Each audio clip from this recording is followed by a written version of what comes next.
Greetings Ducklings, in this video I'll rank Egypt and Mali leaders. Cleopatra Ptolemaic and Ramses II, Mansa Musa and Sundita Keita. Each leader will be rated in 10 categories: leader bonus, civ bonus, unique unit, unique building, bonuses synergy, stat dependence, gameplay, survivability, peak power and win conditions. But before we start, I have to warn you, this rating is based on multiplayer gameplay experience, where better balanced game and better balanced stats mods are used. And we're starting with a good young Cleopatra and her Mediterranean's bright leader's unique ability. Your trade routes to other civilization provides extra 6 gold for Egypt. Other civilizations' trade routes to Egypt provides 2 food for them and plus 2 gold for Egypt.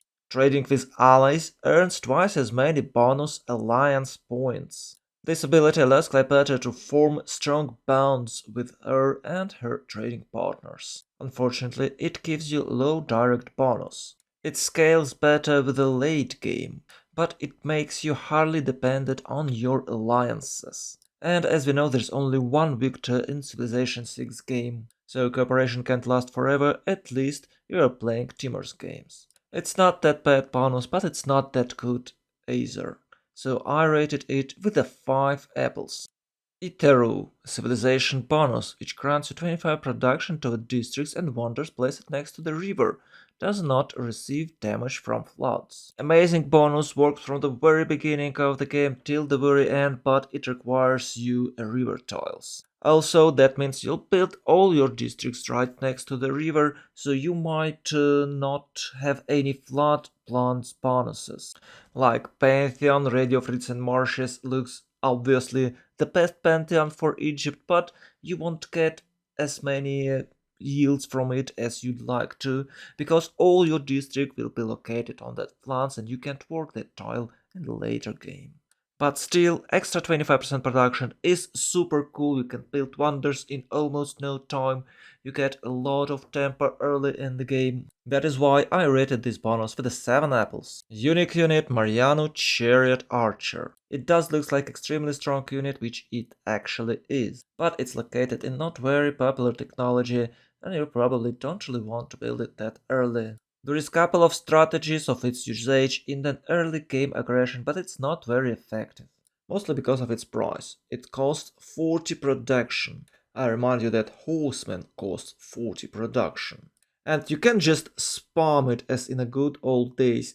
No, nowadays Battle Balance and Game Mode fixed this abuse, and archers and catapults do not receive support bonus. So it's okay to have a few of those, but nothing more. That's why I rated it only with 5 apples. Unique building, or better to say unique improvement, Sphinx. It does look really great, but on practice it's actually not. You can build 1 or 2 Sphinx in your empire and that's it. Russian Sphinx can help you with early culture and faith, but to feel its full power you must construct a wonder. It is of course not a big deal for Egypt, but it delays your expansion. Personally, I like Sphinx a lot, but not all players share my thoughts on it. But I can't hold myself and maybe rated it too high by granting it 7 apples. And now the funniest part, bonuses synergy. Anything will stacks well with Iteru. You can build wonder, you can improve Sphinx next to it, you can also rush commercial hubs and make some external trade roads early in the game. It all sounds good, but the bonuses itself gives you not that many of yields. You're still limited with a number of districts you must to grow, and if you're working on things, your grow will be slower. So yes, it looks nice, but it has its own problems. That's why the good young Cleo granted with the 6 apples for its bonuses synergy. Stop dependence. You are of course bounded to rivers, but you might not have enough of them to expand. Sometimes you might have ridiculously tiny river with only 4 tiles of it, so you can't even place a second city on it. And of course you might start castle and you don't want to play naval siege at all. You also would like to be located not that far from a peaceful players. so you can trade with them using your trading bonuses. And as you can see, there is too many if for Egypt. I must admit that Egypt is a quite star dependent sieve, that is why I'm granting it only 4 apples. Gameplay. I personally like it. You're simming, you're trading, constructing some wonders, and no war at all. For inexperienced players, it might look like a very boring gameplay. But this category is not about how fun it is, but how easy it is, and it's quite easy to play Egypt. There is nothing much to say about it, just sitting there, simming, trading, reaching till the end game, and maybe somehow you can win, but usually you're not. I'm completely fine with this and grant Cleo 7 apples for her gameplay. Survivability, well, that's super easy topic because you have none of it. Most likely your cities will be located next to flatlands or directly on it, which makes them easy target for a horseman rush. Your unique unit is not that strong, you still must build swordsmen or horsemen. In a mid and late game, you can count only on stats earned by trade routes. You're completely dependent from your allies, and if they fall, you'll fall as well. It feels like you have no control of your own game. Knowing that, I can't grant Egypt more than 4 apples for its survivability. Peak power. In terms of peak power, you have none. Since you're completely dependent on your neighbors, you can't attack them, and if they are going for victory, you just accept that and aiming for a second or even a third place. You have no combat bonuses, and everything you can count on is tier 3 governments. And even if you can reach it in a reasonable timings, you still barely can change anything. So I grant Cleo only 3 apples on that. In condition, as I just mentioned, you're dependent on your allies, you can't overwhelm them, otherwise they will turn against you and you can't do anything about that. You barely can survive and probably will die from a light breeze. Being a support sieve, you can aim for a second place but not for the first one. So only 3 apples for Cleopatra win conditions, which in total grants Cleo 51 apples. Ptolemaic Cleopatra gameplay is completely different thing. Arrival of Happy grants resources along floodplains receive +1 food and 1 culture. Owned floodplain tiles grants +1 appeal to adjacent tiles instead of usual -1. This bonus allows Egypt to play Earth Goddess Pantheon and of course preserves with it. Reina Governor highly welcomed. Finally, Thief bounded to a floodplains river gets even more bonuses from it. I can only welcome it and granting 8 apples for this amazing new ability. Rest of the bonuses is quite similar for both Cleos. So we skip this part and moving straight to bonuses synergy. As you might guess, it's getting better, but not that much. You still would like to build all your districts and wonders alongside the river, but this time it's even harder because you don't want to remove bonuses resources around it. You have a better tempo, you have a more stats, more yields, but you have a moral dilemma. Should I chop that wheat or not? But as I was saying, it's still better than it was before, so I grant it 7 apples. Star dependence for this version of Cleopatra is slightly better. You are not relying on your allies nearby, because all your bonuses can work without anyone around you. But still you must have a lot of rivers around you for expansion. If you have none, none of your bonuses will work. That is why I granted only 5 apples. Gameplay for Ptolemaic Cleopatra is super fun and unique. All you have to do is build preserves and watch your stats going up. But there is a cons. You'll have not that many production early in the game and your neighbors might try to destroy you. You can rely on high culture and corps and armies and a tier 3 government, but without true military bonuses you'll still struggle in any type of wars. I think Cleo deserves not less than 7 apples for this topic. Survivability for Egypt is not the strongest part, as you might guess. You don't have strong unit units, your city is located on a floodplains, and now it's even worse, you don't have any good bonuses to be an ally. The only thing that might save you is excessive culture. So I don't think that something changed for Ptolemaic Cleopatra here, and I grant her 4 apples. Peak power once again might never happen for your thief. You barely can't do anything even in the early game with the Mariana chariot archers. That means if you had a bad start or made a mistake, you won't be able to come back. Once again, as all cultural thieves, you still can count on a tier 3 government. But that's basically it. So as a previous time, I grant Cleopatra only 3 apples for her survivability. Win conditions for Ptolemaic Cleo looks way brighter than for classical Cleo. You can aim for a cultural victory because you'll have extra culture and extra faith from preserves thanks to your new ability. I'm enjoying playing Thieves with clear win condition. You know what you have to do from the very beginning of the game, and it is easier for you to achieve your goals. Cons of it that your opponents are aware of what you're planning to do for an entire game and know when to strike to stop you. But still, this Claire is amazing and I grant her 6 apples for win condition topic, which in total brings 59 apples, and that's above average. And finally, one of my favorite leaders since the 5, Ramses II. His unique ability Abu Simbel grants you culture equal to 15% of the construction cost when finishing buildings and 30% when complete wonders.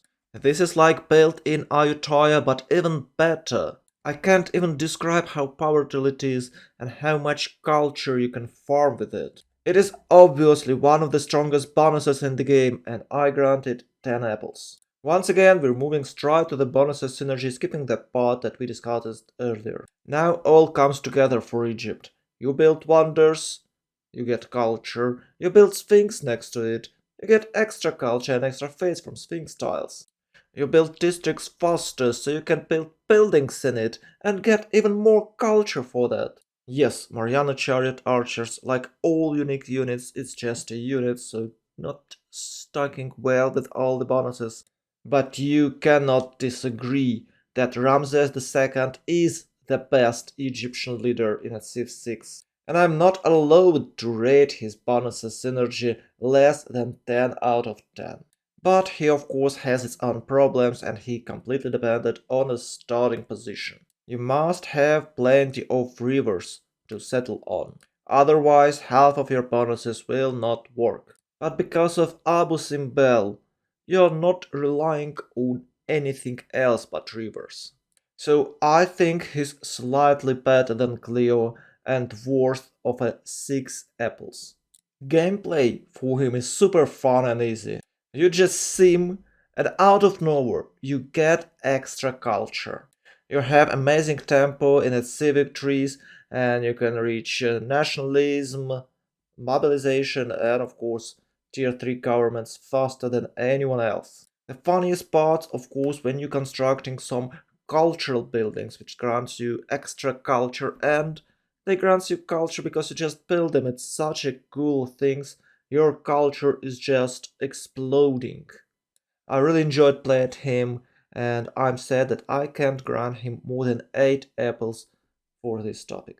Thanks to excessive culture, Ramses has a slightly better survivability. You can reach policy cards needed for units production. You can also discover better government types or corps and armies earlier. And of course you have a better snowballing development with this amount of culture. I rated his survivability with a 6 apples. And once again, excessive culture grants you more options in the game.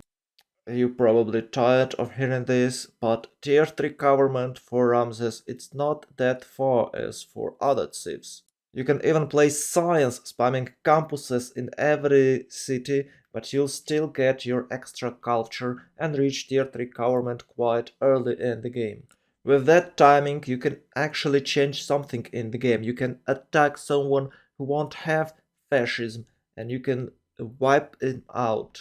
But you still have no any military bonuses, so it would be not that easy as for other civs. So I think Ramses II worth of 6 apples in a peak power topic. Win condition is quite clear, it's cultural or even domination. I think this leader is so strong that you can actually choose how do you want to win, depending on the game situation. And that is amazing transformation for Egypt compared to Cleopatra. I like it, and I wanna give him 7 apples for this, which in total gives 72 apples for Ramses II. This is one of the best numbers we had, and it's definitely a tier S. Okay, and now for that river, guys. Now let's take for the desert, guys. It's a money time, boys. Mansa Musa, Sahel Merchant's ability grants your international trade routes gain extra gold for every flat desert tile in the original city. Receive extra trade route capacity every time you enter a golden age. That's an amazing bonus. You get extra trade route turn 31. It's cool. Not all cities can have that, and you get even more every time you enter a golden age super ability. Even your early trade routes grants you extra amount of gold thanks to this ability, which helps you to see more gold buy, and more tempo for you. I'm absolutely in love with this ability, and cannot grant less than 7 apples for it. Civilization bonus is called Son of the Jelly. City centers gains extra face and extra food for every adjacent desert and desert hill tiles. Mines receive -1 production and +4 gold. May purchase commercial hubs districts buildings with faith. -30% production toward constructing buildings or training units. -30% yields for harvesting a resource or removing a feature. Super complicated bonus, and it grants you super fast grow. In the early game you grow 4 pops in no time in every single city. And of course extra faith will help you to found a pantheon you need, and you can accumulate some of it to buy markets. Yes, you lose 1 production on mines, but you get extra 4 gold, and it's more important for you because you have massive discount with a Suguba for buying things. That means it's even better. The hardest thing is -30% production toward constructing buildings or training units. But hey, you can always buy it, so it's not actually even a penalty for you. It is common situation in the game when Mali has more than 100 GPT by turn 35. So you don't really care of all those penalties, you don't care. You get so much gold, so you can buy everything. You can buy whatever you want. If you could buy projects, you'd buy them.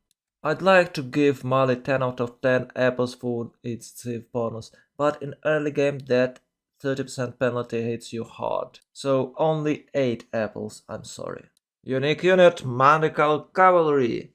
Mali unique medieval era unit that replaced the knight.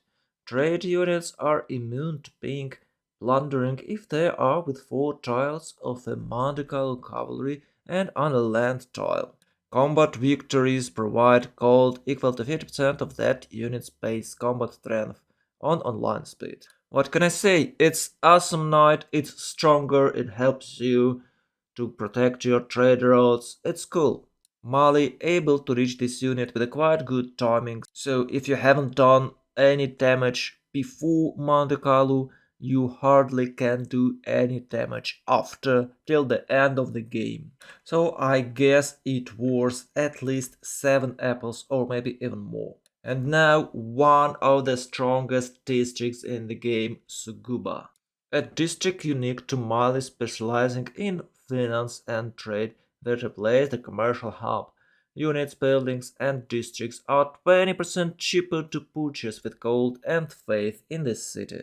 +2 gold bonus for each adjacent holy site, +2 gold bonus for a tile containing a river each, +1 gold bonus for every 2 adjacent district tiles. In most cases, people are trying to construct setup of 3-4 sugubas and about 3 holy sites, which grants you +10 or even more adjacency bonus for each. And with that extremely good setup, you will generate enormous amount of science in a second golden age with a free inquiry dedication.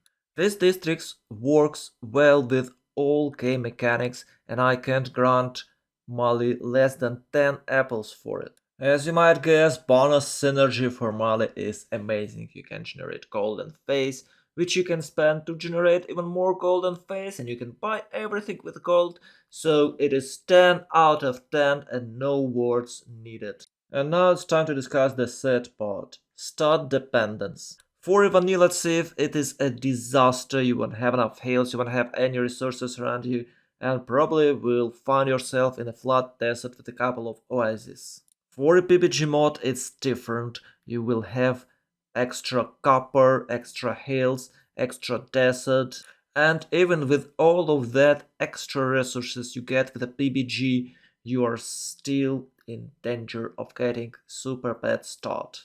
You are also hardly dependent on external trade routes, and if you can't reach anyone, you're basically losing half of your gold income. And it is good to have a river, but you not always get it, so less Suguba's adjacency bonuses.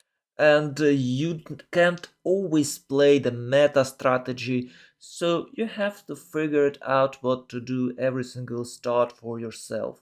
Personally, I don't like game build Civ, and Mali is an absolute game build Civ. You either a king or a loser. That is why I grant only 4 apples for stun dependence on Mali. Gameplay for Mansa Musa is fascinating. It's unlike any other Civ, it's unique and it's really fun to play. Of course, only if you're having a good start position. You can buy everything, you generate an enormous amount of every kind of starts. Yes, of course, you're struggling with production, but who cares if you can have 1k GPT, poitns 70 or even more. I think you all know where this is going, and I believe you will be mad at me, but I grant only 8 apples for Mali gameplay. Unlike Egypt, survivability for Mali is quite high. There is brief period in the very beginning of the game till you build your scubas, and after that you're absolutely invincible. The only thing you have to remember, you must rush swordsmen instead of horsemen after you discovering currency.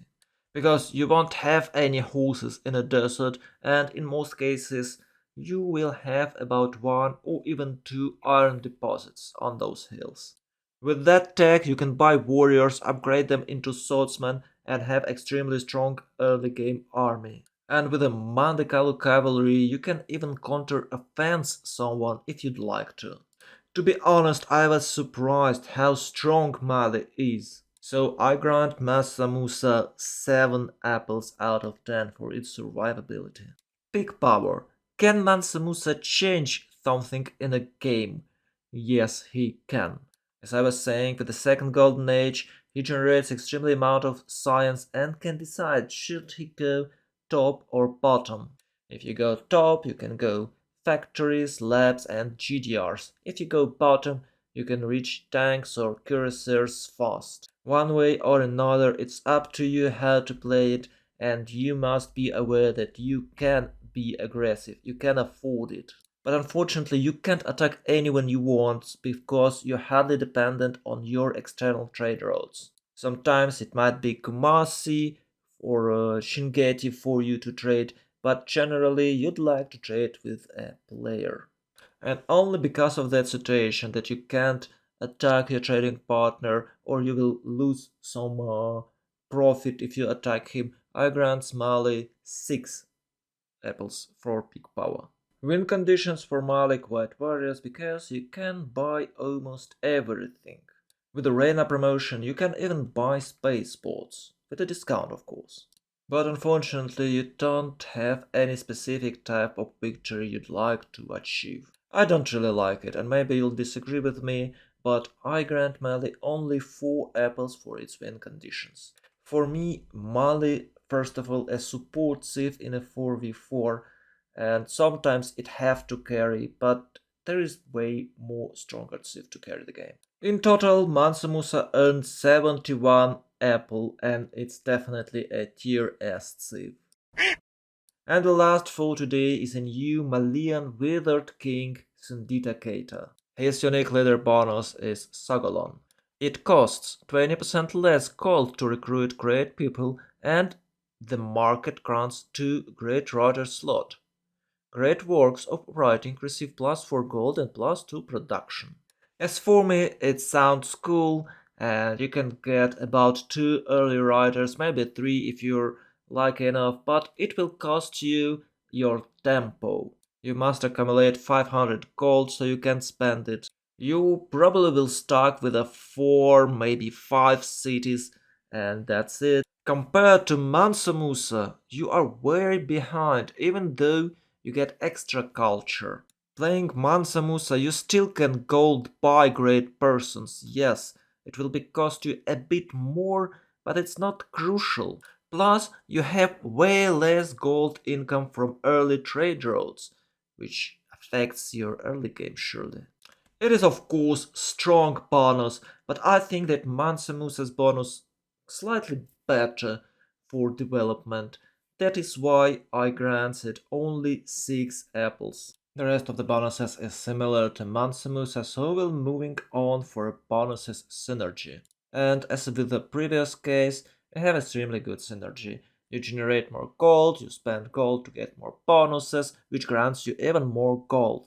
It's super cool synergy, it works well for Mali and I grant it 10 out of 10. Stud dependence.